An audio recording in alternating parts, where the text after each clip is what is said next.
It's my feel-good breakfast show.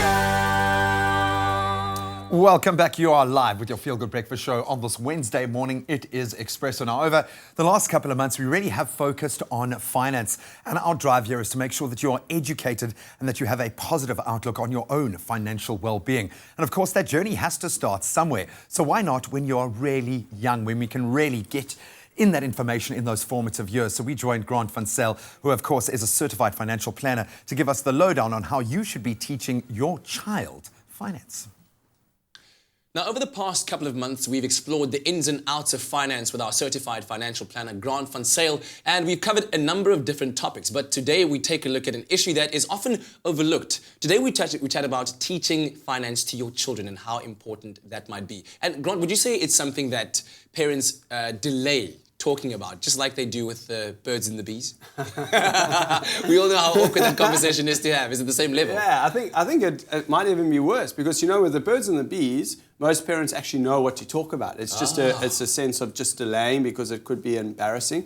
But when it comes to the finance conversation, I think a lot of parents don't have the literacy to actually sit down with their kids and speak about it. So they actually can't teach their kids something they don't know. So that's, I think, the dilemma when it comes to kids learning about finance from their parents. Yeah. So perhaps a chance for both parties to learn then about finance. So at what age do you think it's practical to be talking money with your child? Yeah, I think the earlier the better. I've got nieces and nephews that are 5 years old, where we're starting to implement all sorts of cool little games for them to get to understand what money is, the value of money, and really integrate it into their life. So you'll be really surprised how fast these little ones pick it up. Yeah, but let's talk about those games and the practical ways in which you can introduce your child into the value of money, especially understanding the value of money. I know that when we grew up, parents would say, money doesn't grow on trees. I mean, you see a lot of trees around you, so you realize there's not a lot of money around. But practical ways. So I think a really practical way, there's a really cool game called Monopoly.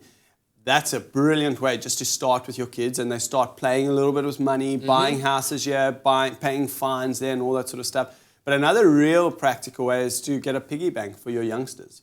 That helps them tangibly feel money and putting it into the piggy bank. If your kids are a little bit older, maybe set up a bank account so that also they get to manage their money.